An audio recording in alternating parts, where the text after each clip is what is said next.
ಸುತ್ಕೊಂಡ್ಬಿಟ್ರು. ಆಮೇಲೆ ಇನ್ನು ಶೂಟಿಂಗ್ ಮಾಡೋಕ್ಕಾಗಲ್ಲ ಅಂತ ಮೊದಲನೇ ವರ್ಷ ಒಂದು ಸಣ್ಣ 2-3 ಡ್ರೋನ್ ಕ್ಯಾಮ್ರಾ ಶಾರ್ಟ್ಸ್ ಇಟ್ಕೊಂಡು ಬಂದ್ಬಿಟ್ವಿ. 2ನೇ ವರ್ಷ ಒಂದು ಪೂರ್ವ ಸಿದ್ಧತೆ ಮಾಡಿದ್ವಿ. 3ನೇ ವರ್ಷನೂ ಭಾಳ ಪೂರ್ವ ಸಿದ್ಧತೆ ಮಾಡ್ಕೊಂಡೇ ಹೋಗಿ ಅದೊಂದೇ ಒಂದು ಪೋರ್ಷನ್ ಅನ್ನ ನಾವು 3 ವರ್ಷಗಳ ಗಣಪತಿ ವಿಸರ್ಜನಾ ಸಮಯದಲ್ಲಿ ಶೂಟ್ ಮಾಡಿದ್ದದು. ಇನ್ನು ಮಿಕ್ಕಿದ್ದು ನಾವು ಸಿನಿಮಾ ರೆಡಿ ಮಾಡಿಬಿಟ್ಟು ಸೆನ್ಸಾರ್ ಎಲ್ಲ ಆಗಿ ರೆಡಿ ಮಾಡಿಕೊಂಡು ನಾವು ಜನವರಿಗೆ ಬಂದು ನಾವು ಎಲ್ಲರೂ ಗೆಳೆಯರ ಹೇಳಿದ ಪ್ರಕಾರ ಸೆಪ್ಟೆಂಬರ್ ಯಜಮಾನರು ಪುಣ್ಯ ದಿನ ಇರೋದ್ರಿಂದ ಅವತ್ತು ಮಾಡಿ ಗುರುವಾರ ಬರುತ್ತೆ ಅಂತ ಎಲ್ಲರೂ ಕೂಡ ಸಜೆಸ್ಟ್ ಮಾಡಿದರು. ಅವರೆಲ್ಲರೂ ಮತ್ತು ಅಭಿಮಾನಿಗಳು ಹೇಳಿದ ಪ್ರಕಾರ ನಾವು 18ನೇ ತಾರೀಕು ಬರಬೇಕು ಅಂತ ನಾವು ನಿರ್ಧಾರ ಮಾಡಿದ್ವಿ. ನಾವು ಅದರ ಥಿಯೇಟ್ರ್ಗಳಿಗೆ ವಾರದಿಂದ ವಾರಕ್ಕೆ 12 ಸಿನಿಮಾ 16 ಸಿನಿಮಾಗಳು ಬರ್ತಾ ಇದ್ದಾವೆ. ಹಾಗಾಗಿ ಅದರ ಪೈಪೋಟಿಗಳ ಜೊತೆಗೆ ನಾವು ಹೇಗೆ ಹೊರಗಡೆ ಬಂದು ನಾವು ಸಿನಿಮಾವನ್ನು ಜನಗಳಿಗೆ ಮುಟ್ಟಿಸ್ತೀವಿ ಅಂತಕ್ಕಂಥದ್ದೊಂದು ಸಹಜವಾಗೇ ಒಂದು ಇದೆ. ಆದರೆ ಇದರಿಂದ ನಾವು ಬಹಳಷ್ಟು ಚಿತ್ರದುರ್ಗ ಜಿಲ್ಲೆ ಮತ್ತು ಶಿವಮೊಗ್ಗ ಜಿಲ್ಲೆ 2 ಜಿಲ್ಲೆಯಲ್ಲಿ ವಿಷ್ಣುವರ್ಧನ್ ಅಭಿಮಾನಿಗಳಿಗೆ ಅಂತ ಹೇಳಿ ಅಲ್ಲಿ 2 ಹುಡುಗರನ್ನ ಡಿಸ್ಟ್ರಿಬ್ಯೂಟರ್ಸ್ನ ಮಾಡಿಕೊಂಡು, ಸೊ ಆ ಡಿಸ್ಟ್ರಿಬ್ಯೂಟರ್ಗಳಿಗೆ ಇಡೀ ಸಿನಿಮಾದ ಎಲ್ಲ ಅದೇನು ಬರುತ್ತೆ ಅಷ್ಟು ದುಡ್ಡನ್ನು ಅವರು ಚಿತ್ರದುರ್ಗ ಅಥವಾ ಶಿವಮೊಗ್ಗ ಜಿಲ್ಲೆಯಲ್ಲಿ ಇರ್ತಕ್ಕಂಥ ವಿಷ್ಣುವರ್ಧನ್ ಅಭಿಮಾನಿ ಸಂಘದ ಸದಸ್ಯರ ಮಕ್ಕಳುಗಳಿಗೆ ಏನೆಲ್ಲ ಆಗಬೇಕಾಗಿದೆ ಅದನ್ನು ಮಾಡಿಕೊಡಿ ಅಂತೇಳಿ ಉಚಿತವಾಗಿ 2 ಜಿಲ್ಲೆಗಳನ್ನ ಕೊಟ್ಟಿದ್ವಿ. ಅದು ಒಂದು ನನಗೆ ಖುಷಿ ಸಮಾಚಾರ. ಯಾಕೆ ಮಾಡಬೇಕು ಅಂತ ಹೇಳಿದ್ರೆ ನಾವು ಅವ್ರನ್ನ ಇಟ್ಕೊಂಡೇ ಸಿನಿಮಾ ಮಾಡಿದ್ದು. ಹಾಗಾಗಿ ಶಿವಮೊಗ್ಗ ಮತ್ತು ಚಿತ್ರದುರ್ಗ ಜಿಲ್ಲೆ, ಯಾಕೆಂದರೆ ಚಿತ್ರದುರ್ಗದಲ್ಲಿ ಡೋರ್ ಟು ಡೋರ್ ರಾಮಾಚಾರಿನೂ ಬರ್ತಿದ್ದಾರೆ. ಹಾಗಾಗಿ ಅದರ ಎಲ್ಲ ಸಂಪೂರ್ಣ ಅದರ ಲಾಭವನ್ನು ಚಿತ್ರದುರ್ಗ ಜಿಲ್ಲೆಯ ರಾಜಣ್ಣ ಲಕ್ಷ್ಮೀ ಸಾಗರ್ ಅವರು ಅದನ್ನು ತಗೋತಿದ್ದಾರೆ ಮತ್ತು ಉಮೇಶ್ ಅವರು ಶಿವಮೊಗ್ಗವನ್ನು ತಗೊಂಡು ಅವರು ಅದನ್ನು ಮುಂದುವರ್ಸ್ಕೊಂಡು ಹೋಗ್ತಾ ಇದ್ದಾರೆ. ಬಹಳ ವಿಶೇಷವಾಗಿ ಇವತ್ತು 2 ತುಣುಕುಗಳನ್ನು ನಾವು ತೋರಿಸಿದೆ. ಆ 2 ತುಣುಕುಗಳು ಮತ್ತು ಪತ್ರಿಕಾಗೋಷ್ಠಿಯನ್ನು ಉದ್ದೇಶಿಸಿ ನಾನು ಡಾಕ್ಟರ್ ಮೋಹನ್ ಕುಮಾರ್ ದಾನಪ್ಪನವರು, ಸೊ ರಾಜ್ಯಸಭಾ ಸದಸ್ಯರು, ಪೊಲೀಸ್ ದೂರುಗಳ ಇಲಾಖೆ ಅದು ಬಹಳ ಮುಖ್ಯ. ಸೊ ಆ ಇಲಾಖೆಯಲ್ಲಿ ಕೆಲಸ ಮಾಡ್ತಾ ಬರ್ತೀವಿ. ಭಾಳ ವಿಶೇಷ ಅಂದರೆ ಹಳ್ಳಿಗಳಲ್ಲೂ ಕೂಡ ಹೋಗಿ ವಿಚಾರ ಮಾಡ್ತಕ್ಕಂಥದ್ದು, ಜೈಲ್ಗಳಿಗೆ ಹೋಗಿ ವಿಸಿಟ್ ಮಾಡ್ತಕ್ಕಂಥದ್ದು, ಈ ರೀತಿ ಪ್ರತಿಯೊಂದು ವಿಭಾಗದಲ್ಲೂ ಮಾಡ್ಕೊಂಡು ಆ ಕೆಲಸವನ್ನು ಮಾಡಿ ಇವತ್ತು ಭಾಳಷ್ಟು ಮುಂಚೂಣಿಯಲ್ಲಿದ್ದಾರೆ. ಅವರು ಇದನ್ನು ಕುರಿತು ಮಾತಾಡಲಿ ಅಂತೇಳಿ ನಾನು ಇಷ್ಟು. ನಮಸ್ಕಾರ, ನನ್ನ ಹೆಸರು ಪ್ರೇಮಗೌಡ. ಈ ಸಿನಿಮಾದಲ್ಲಿ ನಾನು ರಾಮಾಚಾರಿ ಅವರ ಹೆಂಡತಿ ಕ್ಯಾರೆಕ್ಟರ್ ಮಾಡಿದ್ದೀನಿ, ಚಾಮಯ್ಯ ಅವರ ಅಮ್ಮ. ಲಾಸ್ಟ್ ಟೈಮು ಬೀದರಲ್ಲಿ ಪ್ರೆಸ್ ಮೀಟ್ ಆದಾಗ ನಾನು ಪೋಸ್ಟ್ ಮಾಡಿದ್ದೆ ನಾನು FBಲಿ. ಆವಾಗ ಸುಮಾರು ಚರ್ಚೆ ಆಯಿತು ಈ ಶೀರ್ಷಿಕೆ. ಯಾಕೆ ಚಾಮಯ್ಯ ಅಂತ ಹೆಸರಿಟ್ಟಿದ್ದೀರಾ, ರಾಮಾಚಾರಿ ಮಗ ಚಾಮಯ್ಯ ಹೆಂಗಾದ, ನಿಮಗೆ ಬುದ್ಧಿ ಇಲ್ವಾ, ಹಾಗೆ ಹೀಗೆ, ಅವನು ಯಾರು, ಈ ಡೈರೆಕ್ಟ್ರು ಬುದ್ಧಿ ಇಲ್ಲ ಅಂತೆಲ್ಲ ಸುಮಾರು ಒಂದು 500 ಕಮೆಂಟ್ಸ್ ಬಂತು. ಅದಕ್ಕೆ ನಾನು ಉತ್ತರ ಕೊಟ್ಟೆ, ಚಾಮಯ್ಯ ರಾಮಾಚಾರಿ ಅವರ ಗುರು. ರಾಮಾಚಾರಿಗೆ ಮಗು ಆದಾಗ ಗುರು ಹೆಸರು ಇಟ್ಟಿದ್ದಾರೆ, ತಪ್ಪೇನು? ನೀವು ಶಿವ, ರಾಮ, ಲಕ್ಷ್ಮಿ, ಆಮೇಲೆ ರಾಘವೇಂದ್ರ ಅಂತೆಲ್ಲ ಹೆಸರಿಡಲ್ವಾ ನಿಮ್ಮ ಮಕ್ಳುಗಳಿಗೆ? ಸೊ ಹಾಗೆ ಅವರ ಗುರುವಿನ ಅಭಿಮಾನದ ಮೇಲೆ ರಾಮಾಚಾರಿಗೆ ಮಗು ಆದಾಗ ಚಾಮಯ್ಯ ಅಂತ ಹೆಸರಿಟ್ಟಿದ್ದಾರೆ ಅಷ್ಟೇ ಅಂತ ಉತ್ತರ ಕೊಟ್ಟೆ. ಆಮೇಲೆ ಎಲ್ಲರೂ ಓಕೆ, ಈಗ ಅರ್ಥ ಆಯ್ತು, ಆಲ್ ದಿ ಬೆಸ್ಟ್ ಅಂತ ಮೆಸೇಜ್ ಮಾಡಿದ್ರು. ಸೊ ಈ ಟೈಟಲ್ನ ಸ್ವಲ್ಪ ಹೈಲೈಟ್ ಮಾಡಿ, ಯಾಕಂದ್ರೆ ಏನು ಚಾಮಯ್ಯ ಸನ್ ಆಫ್ ರಾಮಾಚಾರಿ ಅಂತಿದೆಯಲ್ಲ ಅಂತ ಎಲ್ರಿಗೂ ಒಂದು ಕನ್ಫ್ಯೂಷನ್ ಇತ್ತು. ಸೊ ಇದು ಈ ಉದ್ದೇಶ ಇಟ್ಕೊಂಡು ಟೈಟಲ್ ಇಟ್ಟಿರೋದು. ಆಮೇಲೆ ನನ್ನ ಪಾತ್ರಕ್ಕೆ ಬಂದರೆ, ಸರ್ ಹೇಳ್ದಂಗೆ ಇದು ಸಿಕ್ಕಾಪಟ್ಟೆ ವೇರಿಯೇಷನ್ ಇದೆ ನನ್ನ ಪಾತ್ರ. ಮದುವೆ ಆಗಿದ್ದ ಹುಡುಗಿಯಿಂದ ಹಿಡಿದು ದೊಡ್ಡ ಮಗ ತಾಯಿ ಕ್ಯಾರೆಕ್ಟರ್ವರೆಗೂ ತೂಗಿಸಿರೋದು. ಅವರು ಕತೆ ಹೇಳಿದಾಗ ನಾನು ಸ್ವಲ್ಪ ಜರಕ್ಕೆ ಹೊಡೆದೆ, ಸರ್ ನಾನು ಮಾಡ್ತೀನ, ಇದು ಆಗುತ್ತಾ ಅಂತ. ಇಲ್ಲ, ನೀವು ಮಾಡ್ತೀರಾ, ನಿಮ್ಗೆ ಆ ಕ್ಯಾಲಿಬರ್ ಇದೆ, ಮಾಡಿಸ್ತೀನಿ ಬನ್ನಿ ಅಂತ ಧೈರ್ಯ ಕೊಟ್ಟರು ಸರು.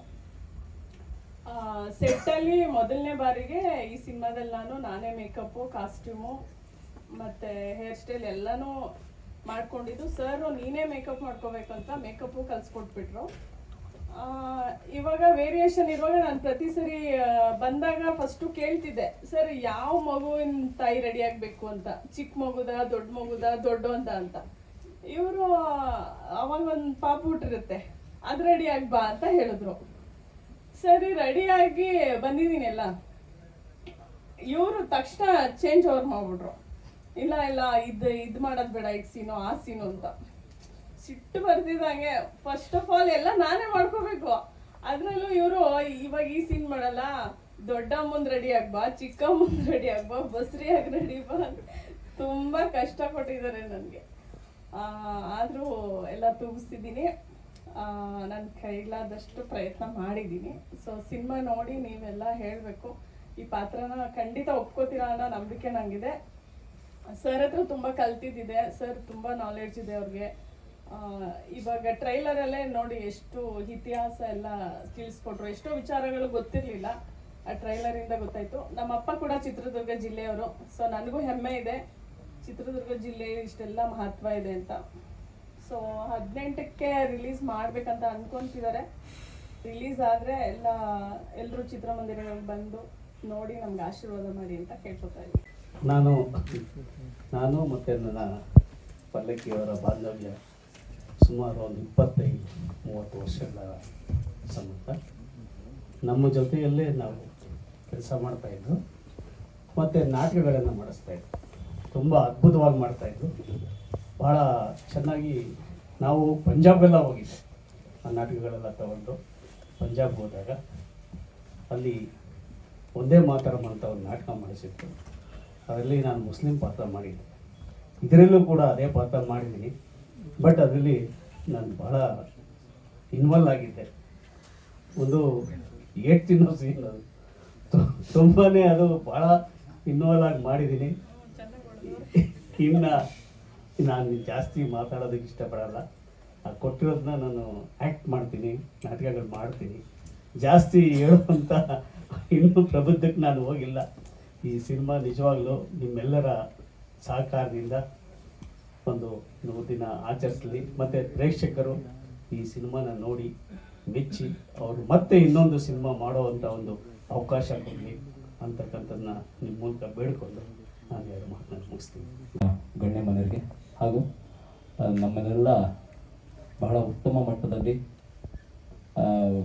ಪ್ರತಿಯೊಬ್ಬರಿಗೂ ಮನ ಮುಟ್ಟುವಂತೆ ಅವರಿಗೆಲ್ಲ ಗೊತ್ತಾಗೋ ರೀತಿಯಲ್ಲಿ ನಮ್ಮನ್ನು ಮಾಧ್ಯಮದ ಮುಖಾಂತರ ತಲುಪಿಸ್ತಕ್ಕಂಥ ಕೆಲಸ ಮಾಡ್ತಕ್ಕಂಥ ಎಲ್ಲ ಮಾಧ್ಯಮ ಮಿತ್ರರ ನಿಮ್ಮೆಲ್ಲರ ಪವಿತ್ರ ಪಾದಾರವಿಂದಗಳಿಗೆ ಈ ಪುಟ್ಟ ಕಾಲದ ಹೃದಯಪೂರ್ವಕದ ವಂದನೆಗಳನ್ನ ನನ್ನ ಬದಲಿಗೆ ಅರ್ಪಿಸ್ತಾ ಇದ್ದೀನಿ.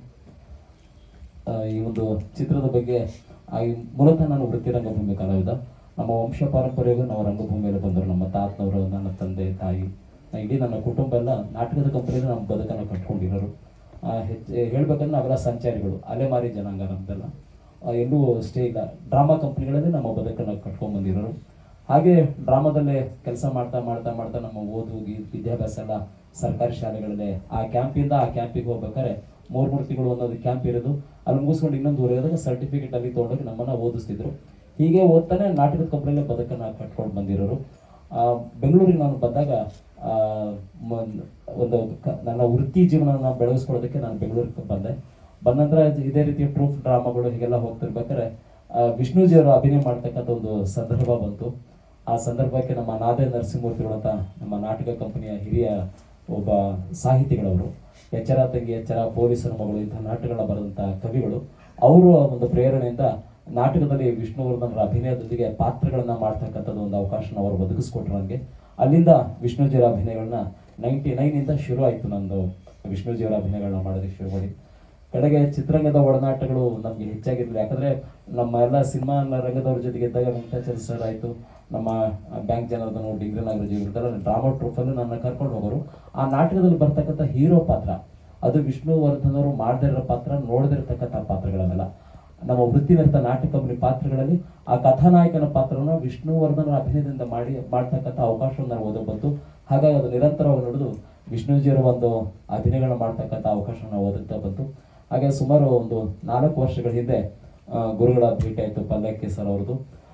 ನನ್ನನ್ನು ಆರ್ಕೆಸ್ಟ್ರಾಗಳಲ್ಲಿ ಎಲ್ಲ ನೋಡ್ತಾ ಇದ್ರು. ಒಂದಿನ ಮನೆಗೆ ಕರೆಸಿದ್ರು. ನಾನು ಫೋನ್ ನಂಬರ್ ನಾನು ಭೇಟಿನೇ ಆಗಿಲ್ಲ, ಫೋನಲ್ಲೇ ಮಾತಾಡಿ ಕರೆಸ್ಕೊಂಡು ಚಿತ್ರದ ಬಗ್ಗೆ ಮಾಹಿತಿನ ಕೊಟ್ಟರು. ಹೀಗೆ ಮಾಡ್ಬೇಕಂತ ಇದ್ದೀನಿ, ನಿಮ್ಮನ್ನು ಹಾಕಿಕೊಂಡು ಆ ಒಂದು ಚಿತ್ರವನ್ನು ಮಾಡ್ಬೇಕಂತಂದ್ರೆ ಸ್ವಲ್ಪ ಹೆದರಿಕೆ ಆಯ್ತು ನನಗೆ. ಯಾಕಂದರೆ ಒಬ್ಬ ಮಹಾನ್ ನಟರು ಒಂದು ಉನ್ನತ ಮಟ್ಟದಲ್ಲಿ ಉತ್ತಂಗ ಶಿಖರದಲ್ಲಿರ್ತಕ್ಕಂಥ ವ್ಯಕ್ತಿಯ ಅನುಕರಣೆ ಮಾಡ್ಕೊಂಡು ನಾವು ಜನರ ಮೆಚ್ಚತಕ್ಕಂಥವ್ರು ಸಿನಿಮಾದಲ್ಲಿ ಅವ್ರ ಥರನೇ ಮಾಡ್ಲಿಕ್ಕೆ ನಮಗೆ ಸಾಧ್ಯತೆ ಆಗುತ್ತಾ, ಅದನ್ನು ಮಾಡಿದ್ರೆ ಆಭಾಸ ಆಗತ್ತಲ್ಲ ಅಂದಾಗ ಗುರುಗಳು ಒಂದು ಮಾತು ಹೇಳಿದರು, ಪಲ್ಲಕ್ಕಿ ಸರ್ ಅವರು, ಇಲ್ಲ ನೀವು ಚಿತ್ರದಲ್ಲಿ ವಿಷ್ಣುವರ್ಧನ್ ಅವರು ಅಭಿನಯ ಮಾಡಬೇಕಲ್ಲ, ಆ ಕತೆ ಏನಿದೆ ಆ ಕತೆಗೆ ಪಾತ್ರವಾಗಿ ಮಾತ್ರ ನೀವು ಮಾಡಿ. ನೀವು ಮುಖಚಹರೆಲ್ಲ ಹಾಗೆ ಇರುತ್ತೆ, ತೊಂದರೆ ಇಲ್ಲ, ಬಟ್ ನೀವು ಆ ಪಾತ್ರವಾಗಿ ಮಾಡಿ. ಅಲ್ಲಿ ವಿಷ್ಣುವರ್ಧನ್ ಅವರಾಗಿ ನಾವು ತೋರಿಸ್ತಾ ಇಲ್ಲ, ಕತೆಗೆ ಎಲ್ಲೂ ಧಕ್ಕೆ ಬರಲ್ಲ ಅಂತ ಕತೆ ಬಗ್ಗೆ ವಿವರಣೆ ಕೊಟ್ಟು ನಮ್ಮನ್ನ ಸಿದ್ಧಪಡಿಸಿದ್ರು.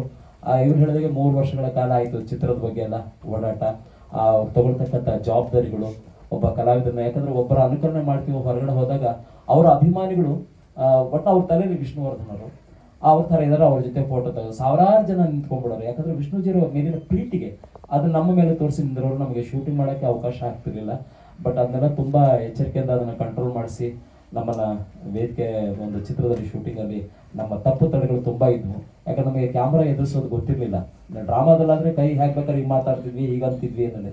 ಬಟ್ ಕ್ಯಾಮ್ರಾದ ಒಂದು ಫ್ರೇಮ್ ಒಳಗೆ ಕೆಲಸ ಮಾಡಬೇಕಾಗಿತ್ತು. ಅದನ್ನು ಬಹಳ ಸಮಾಧಾನವಾಗಿ ನಮಗೆ ಹೇಳಿ ಅದನ್ನು ಸಹನೆಯಿಂದ ನಮಗೆ ನಾನು ತಪ್ಪುಗಳನ್ನೆಲ್ಲ ಸರಿಪಡಿಸಿ ಈ ಪಾತ್ರವನ್ನು ಮಾಡಿಸಿದ್ದಾರೆ. ಬಹಳ ಅದ್ಭುತವಾದಂಥ ಒಂದು ಚಿತ್ರವನ್ನು ಮಾಡಿದ್ದಾರೆ. ಈಗಿನ ಯುವ ಜನತೆಯಲ್ಲಿ ಏನೆಲ್ಲ ಅವಗುಣಗಳು ಏನಿದ್ದಾವೆ ಅದನ್ನ ಸರಿಪಡಿಸ್ಕೊಳ್ಳೋಕ್ಕೆ ಏನೆಲ್ಲ ಸಾಧ್ಯತೆ ಮಾಡ್ಬೋದು, ಒಂದು ವೇಳೆ ಸಾಧ್ಯತೆ ಆಗದಿದ್ರೆ ಅವ್ರಿಗೆ ಏನಾಗುತ್ತೆ ಅನ್ನೋದನ್ನ ಈ ಒಂದು ಚಿತ್ರದ ಬಹಳ ಅದ್ಭುತವಾಗಿ ಒಂದು ನಿರ್ದೇಶನ ಮಾಡಿ ಕಥೆನ ಮಾಡಿದ್ದಾರೆ. ನಿಜವಾಗಲೂ ಈಗಿನ ಜನ್ರೇಷನ್ ಅಲ್ಲ, ಮುಂದಿನ ಜನ್ರೇಷನ್ಗೂ ಇದು ಒಳ್ಳೆ ಪಾಠ ಆಗ್ತಕ್ಕಂಥ ಒಂದು ಚಿತ್ರವನ್ನು ಮಾಡಿದ್ದಾರೆ. ಹಾಗಾಗಿ ಈ ಚಿತ್ರಕ್ಕೆ ನಿಮ್ಮೆಲ್ಲರ ಬೆಂಬಲ ಇರಲಿ, ನಿಮ್ಮೆಲ್ಲರ ಆಶೀರ್ವಾದ ಇರಬೇಕು. ನಿಮ್ಮ ಸಹಕಾರ ಇದ್ರೆ ಮಾತ್ರ ನಮ್ಮ ಕನ್ನಡ ಚಿತ್ರಗ ಇವ್ರು ಮಾಡಿರ್ತಕ್ಕಂಥ ಪ್ರಯತ್ನ ಒಂದು ಯಶಸ್ಸಿಗೆ ತರಲಿಕ್ಕೆ ಸಾಧ್ಯ ಆಗುತ್ತೆ.